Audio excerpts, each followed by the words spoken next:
Welcome to Future Focus, the Next Gen OD Canada podcast, your go-to source for insights and inspiration as you navigate your optometry journey. Whether you're a student or a recent graduate in your first few years of practice, we're here to explore the topics that matter: career paths, job opportunities, board preparation, and more. Each month, we'll bring you expert guests and practical tips to help you thrive in the world of optometry. So, let's shape the future of optometry together on Future Focus, the Next Gen OD Canada podcast. First of all, Happy New Year, everyone. Because, it's 2026. We're really excited that the Future Focus podcast is back up and running for this year. Some students, the lucky fourth years, are finally wrapping up their last semester. Congrats. And then the first year students in optometry school are questioning, what life decisions did they just make entering their second semester of optometry school. But you got through the hardest part. Yes. I think. First semester, first year. Yeah. You know what? At ICO, for my class of 2019, we had a lot. I think we had like a fairly decent amount of people who decided to drop out or just didn't really think that this was a career for them in the first semester. And so our class size dropped quite a bit, I remember. But yes, so we have Alex here today, and she is a wonderful example of an optometrist who went to school in the States and then transitioned back to Canada. And I think just with the political stance and with finances changing and with inflation kind of, on the rise, people think about, the tuition and the moving and living in a different country. And so there's a lot of Canadian students that end up going to the US, but it's very different now than even when I was in the US 10 years ago, which, wow, that was a long time ago. And Alex was in the US and transitioned back. So we're really excited to get to hear her journey and learn how she transitioned so that students that are like pre-optom students that are interested in that, or Canadian students in the US right now thinking, what the heck am I going to do when I finish school? Am I going to go back home or not? Hopefully this podcast is going to answer a lot of questions for them and inspire them. So yeah, Alexa, we'll have you kind of start off on that first question because we have so many things to ask Alex today. Yeah, we might as well dive right in. Thank you so much, Dr. Alexandra Baillie.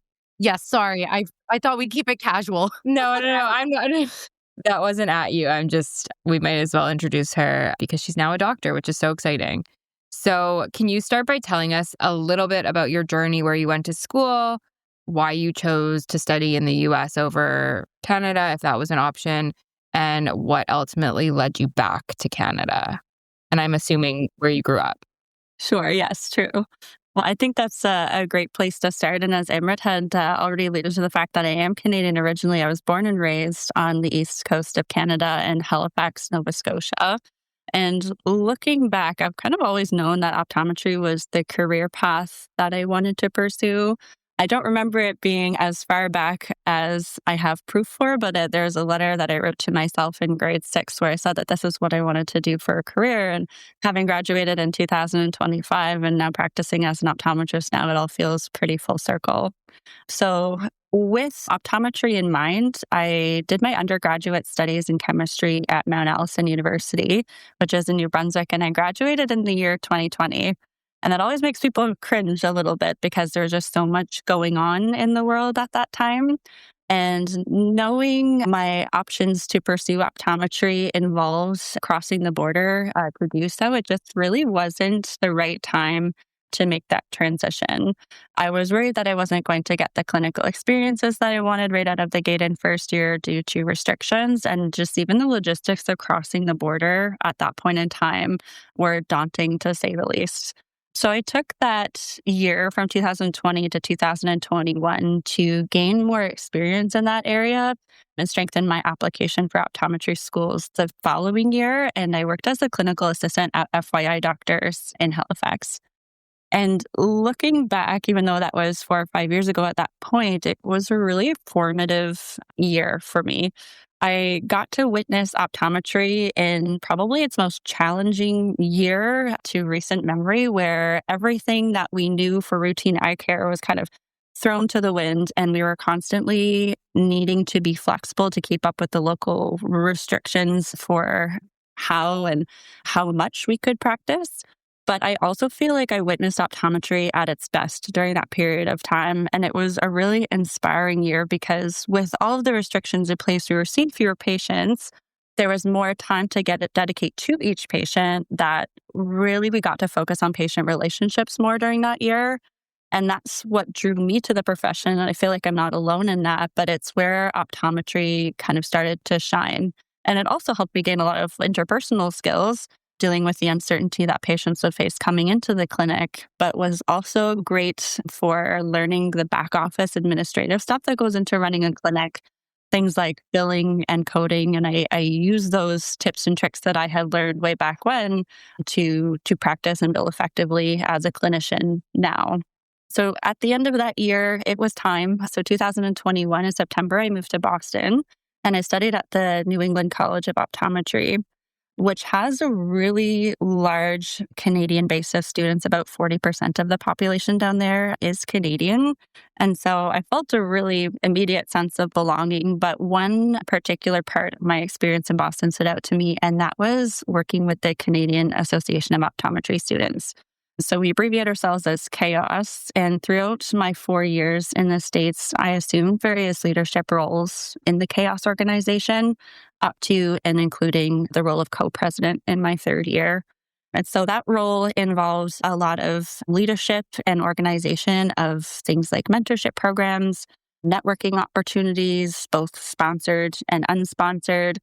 And we really had an opportunity to lead discussions on what life after graduation looks like for Canadian students, whether we're staying in the USA or whether we're returning to Canada.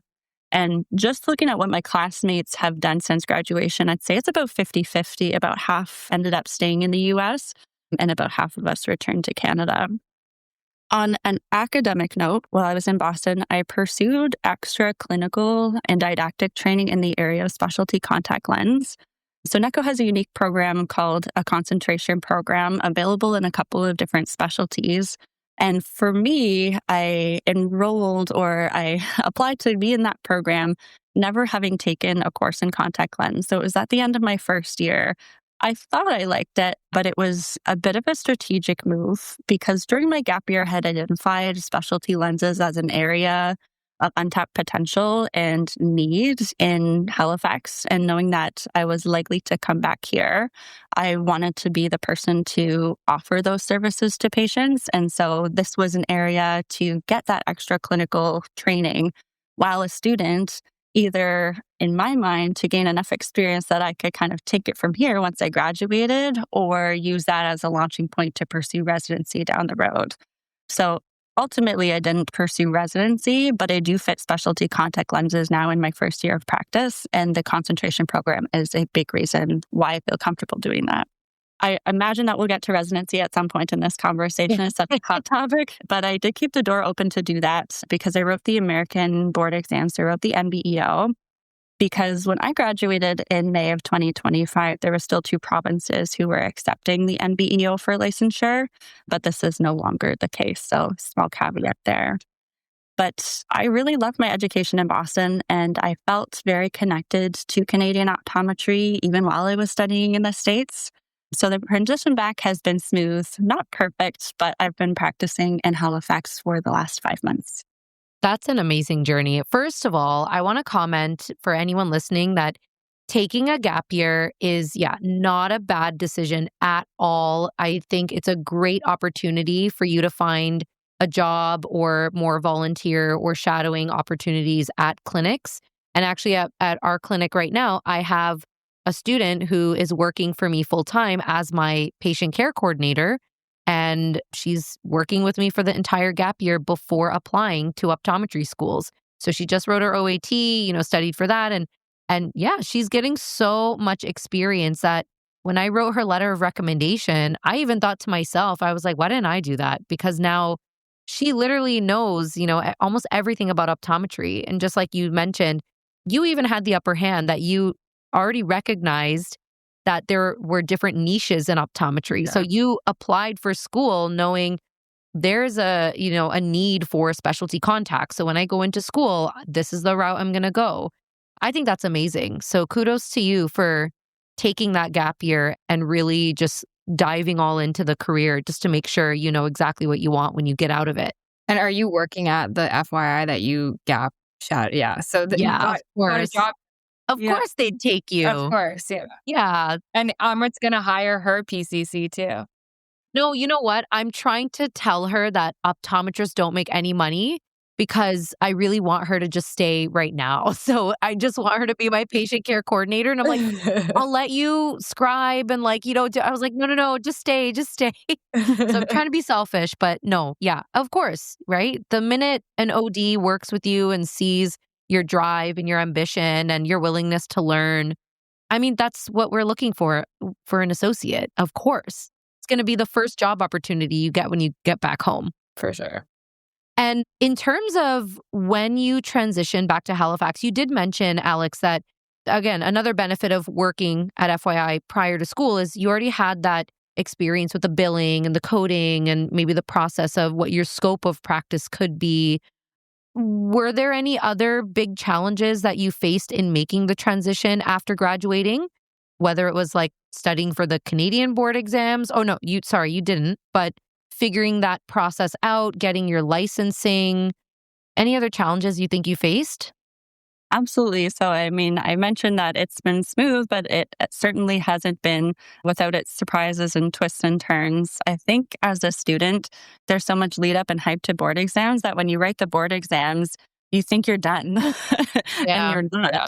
So for a little bit of background for anyone who's unfamiliar with the licensing process, the NBEO exams are basically a year-long period of time where students are taking 3 exams, 2 of which are written and 1 of which is clinical. And they can be taken in any order. But once you finish the board exams, the NBEO distributes your scores directly to the licensing agencies of your choice. So that would be where you're declaring which states or provinces you intend to return to once you graduate.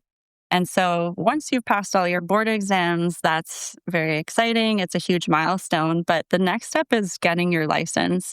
And that's a bit more of an isolating process because you're no longer with the group or the cohort that was working all together to write board exams.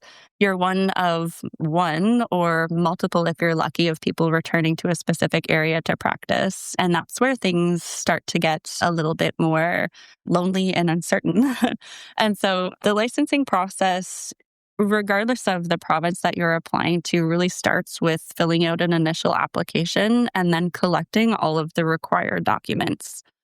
One piece that surprised me is that once you have that initial stack of documents, it's not uncommon for state or provincial licensing agencies to require them to be notarized.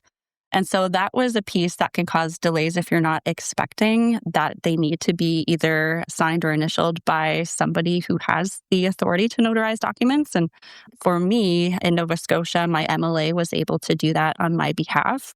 But otherwise, you might be looking to connect with lawyers or judges or other government officials to make that happen.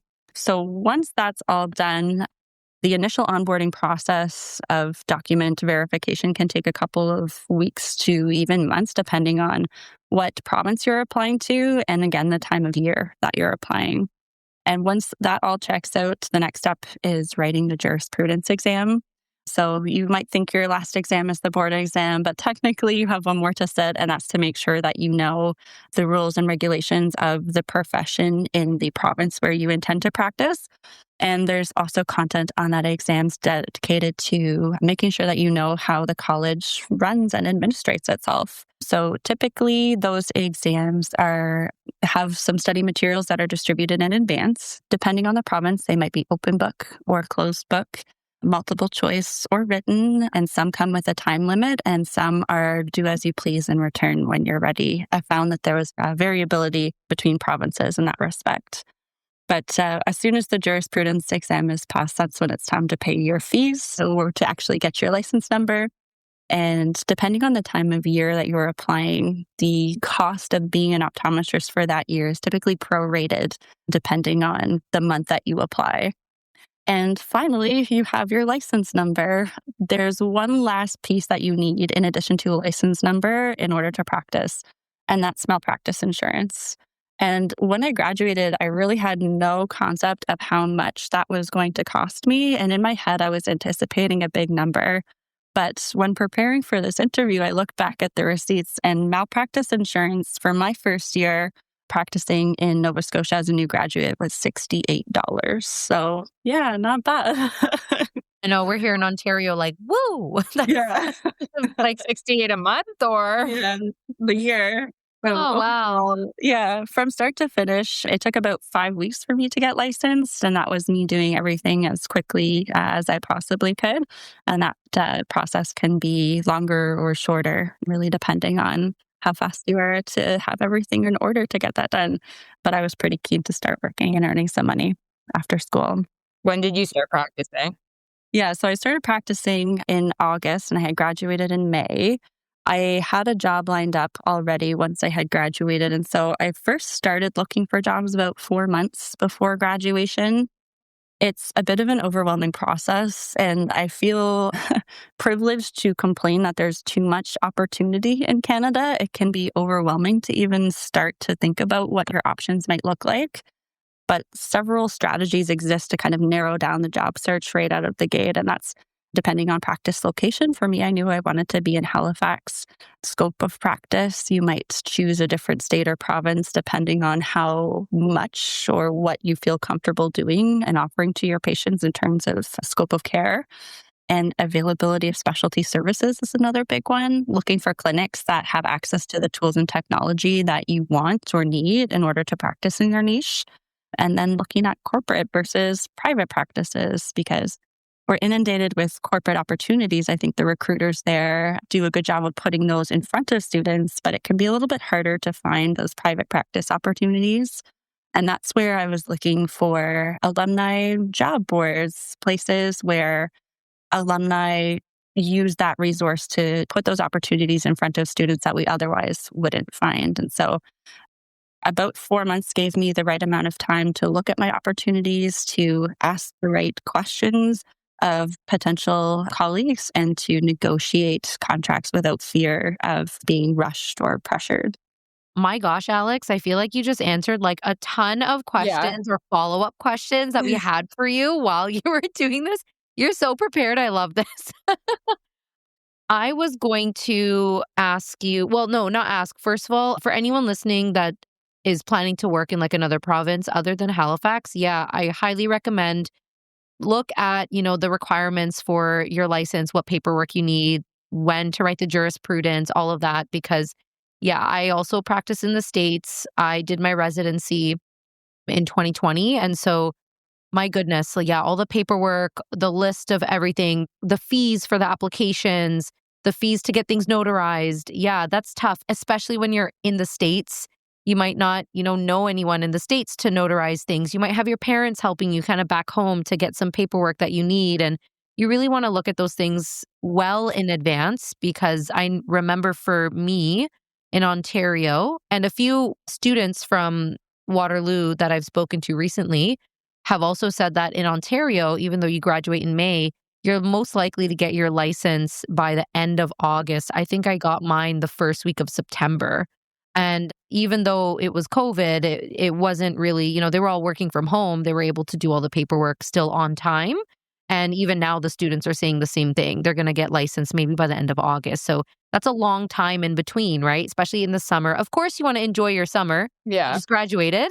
But some students might be like, oh my gosh, I have this debt. I need to get working right away.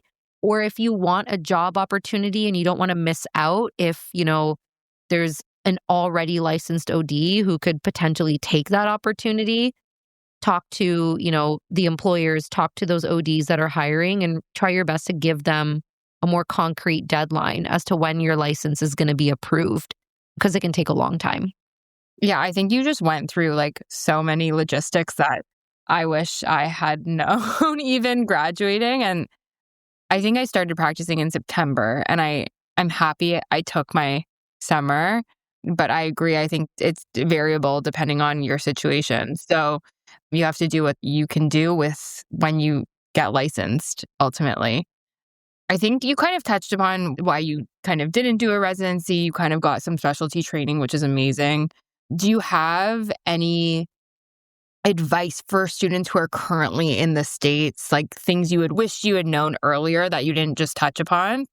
I do. And so I knew residency was going to come up at some point, and I've alluded to my experience that supplemented and not necessarily replaced a residency, but I'm happy to share some of the factors that were going through my mind when I made the ultimate decision to come back and start practicing right out of school.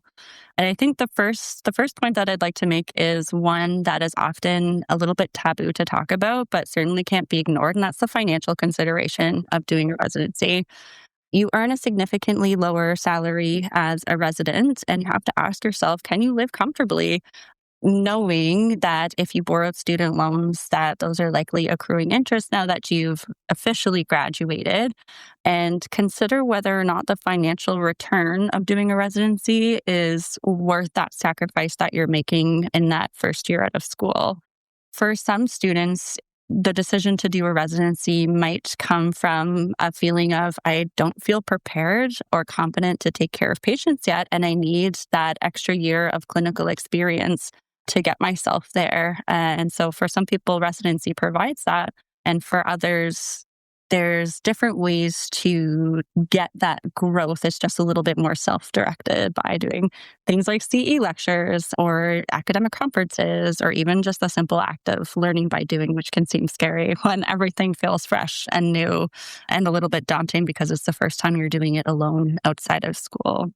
But a couple of other considerations for what you want your career to look like are important too for considering your residency. For example, if you want to dedicate your entire practice to doing specialty care, then a residency really is the foundation that you need in order to be able to do that. I'm balancing specialty contact lenses with about 10 to 20% of my practice, with the majority being primary care. And so it's not necessarily an exclusive area of focus for me. And I also live in the part of the country where there's no nearby optometry school. So academia is not really an option either.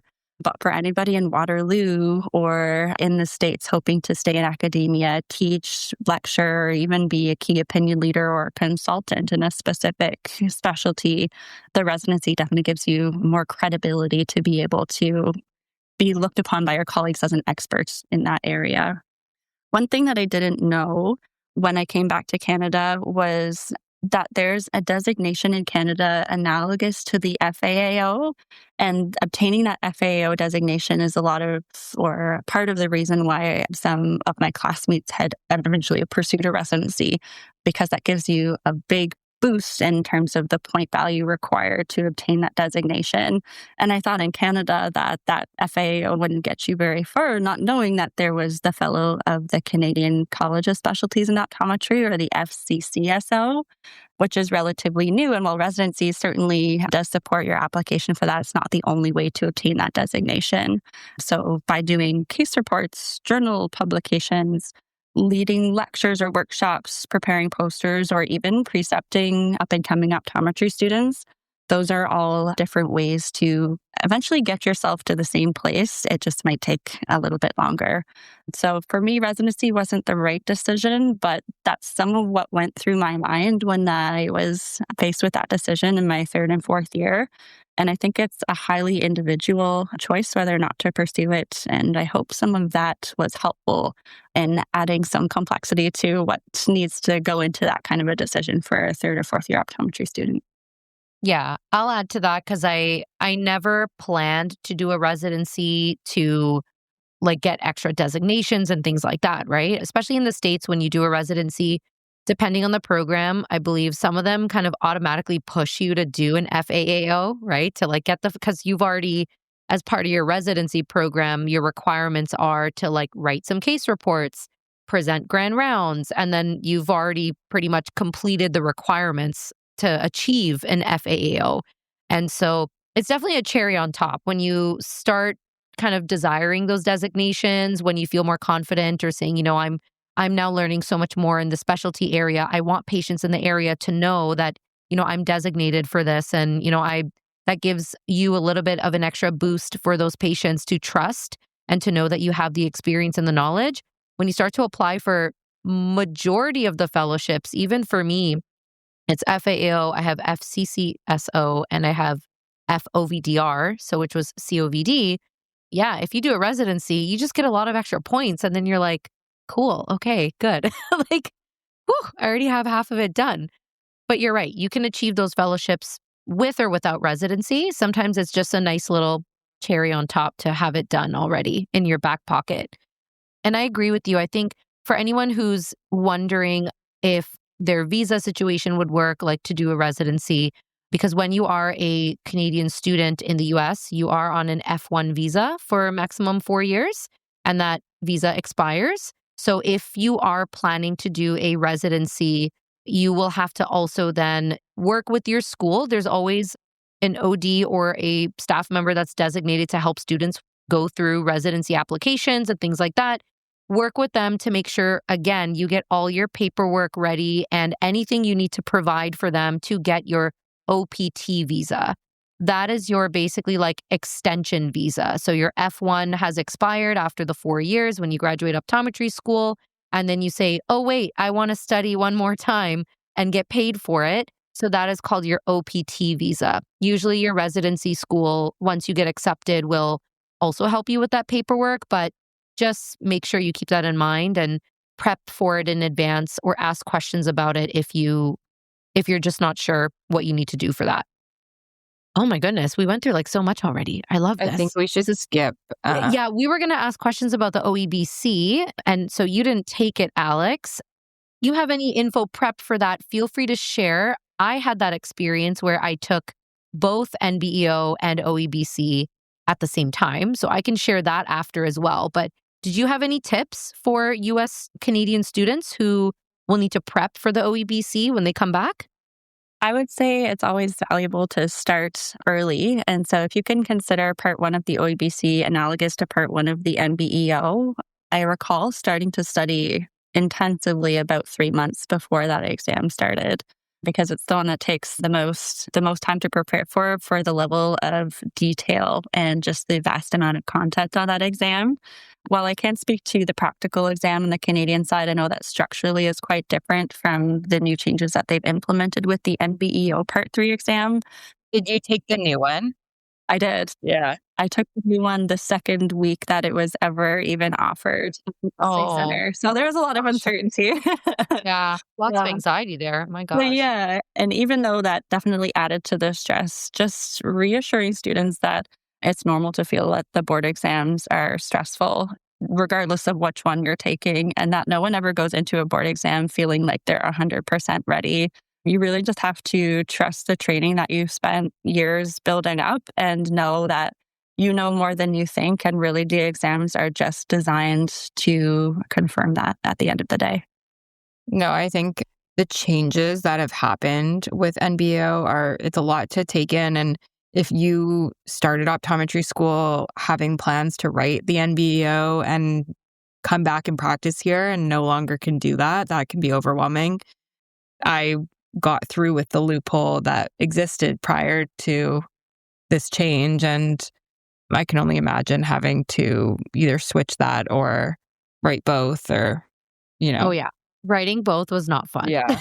And expensive. Very expensive. Yeah. And I mean, of course, again, you plan everything out, right? So your NBEO part 1, 2, 3 are administered at certain parts of the year. I think part 3 you can do pretty much any time, but 1 and 2, they're kind of, designated months of the year.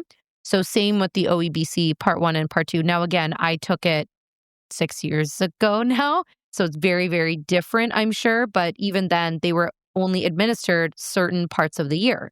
So you kind of had to line it up. And I believe when we were in our 4th year, we had the option to do part 1 of the OEBC pretty much in the same month. I believe only 2 weeks apart from part 2 of American boards. And then if we didn't do that, then we had to wait about, 4 or 5 more months to even just do part 1 of OEBC. So my friends and I took the leap and we did both pretty much the same month. And honestly, I don't regret it, because at that point, you've already studied for part 1 and now part 2 of American boards. So you have studied every single clinical concept, medical concept, everything. And so you're pretty much at that point prepared for part 1 of OEBC, right? It's all multiple choice. It's all about clinical care. And then we did part 3 of boards in the US and part 2 of the OEBC, I think just about, again, another like month apart. So we were able to get everything done within our 4th year while we were on our externship sites. Whereas some other Canadian students, they took some extra time. So then obviously that just kind of delays when they get their license, right? And when they pass their boards. But I think it's just, you have to figure out your own confidence level with studying, right? And if you take both, I find that I think it's more exhausting to take both, but I find that you do end up feeling more prepared for the OEBC because you would have taken the first 2 parts of your boards already. So you would have done that KMK studying already or whatever other, company or program you used. You would have already known everything. So why delay if you feel confident and comfortable enough to kind of get them done? I think travel was the headache of making sure we were able to travel back home to do boards in Hamilton, only like 2 weeks after taking the board exams in Chicago. That was a lot of chaos. But you'll get through it. Yeah. You can already handle so much stress, guys. And you're still in school. It's like chaotic. You can handle everything. I just want to thank you so much for like all your insights and being so transparent in your journey. And we have a very exciting webinar coming up on January 27th. And we know you're a part of this. So you're going to dive deeper into all these topics we discussed here. So this was kind of a sneak peek. Can you give us some more info on the webinar and what students can expect and how they can sign up? The title of the webinar is Cross-Border Guidance, and it's a virtual event happening the evening of January 27th, put on by NextGen OD. The event is geared towards all optometry students, whether or not they intend to practice in Canada or the US. So the first part of that discussion will start with a legal expert who's going through the nuances of the visa process and any administrative hurdles that Canadians should know before they inevitably stay in the States, if that's what their plan is. And then myself and a longtime mentor of mine and now colleague, Dr. Alison Scott, who's president of the Canadian Association of Optometrists, will share some perspectives on practicing on either side of the border and answer some student FAQs. So I really think it's a conversation that any student at any point in their optometry studies would find valuable. And I really look forward to sharing a little bit more there and connecting with some students on that call. Amazing. I'm excited for it too. I'm kind of jealous. I wish I had that when I was a student. Yeah. Like we just had to Google everything and hear like the horror stories from like the Canadian students in the years above just to be like, oh, just wait till your visa stuff comes through. We're like, oh no, me too. So I highly recommend anyone to attend because, man, you guys get so many more resources than even we did like 10 years ago. So I'm excited for the webinar to come out. And thank you so much again, Alex, for sharing all of your, your journey and your career path and your experience transitioning from the US to Canada. It really brought me down memory lane as well. Yeah. Yeah, we're so happy that you took the time out to share everything. So thank you again for that. No, thank you. It's a pretty full circle moment to me because I remember in my 4th year of optometry school, listening to some conversations that you had on this podcast and found this to be such a valuable resource. And so it's really an honor to share what I've learned in my short 5 months of practice and be able to pass that along to the next generation of students who will hopefully take away something different from this conversation too. We love to hear that. Don't you already feel like a pro 5 months in though? Yeah. Yeah. We're getting there. Yeah. We love to hear that people actually listen to this. I know. Alexa and I just think it's us two all the time. No, but yeah, we do this because we're so passionate about helping young ODs, and we wish we had these resources, like Amrit just said, when we were going through it. So we love that we could have helped you in any sort of way. We're always here to help more. All right. Well, good luck with the rest of the year at your practice. We hope that your scleral lens journey really takes off and thrives in Halifax. And If any students are interested in reaching out to you directly, would you be comfortable sharing any contact info for them? Yeah, sure. I'm most accessible by email. So it's my full first name, Alexandra.Baillie, Baillie, at FYIDoctors.com. Thanks for tuning in to this episode of Future Focus, the Next Gen OD Canada podcast. You can find us on all major podcast platforms, including Apple Podcasts, Spotify, and Google Podcasts. For episode summaries and more resources, visit us at icarebusiness.ca.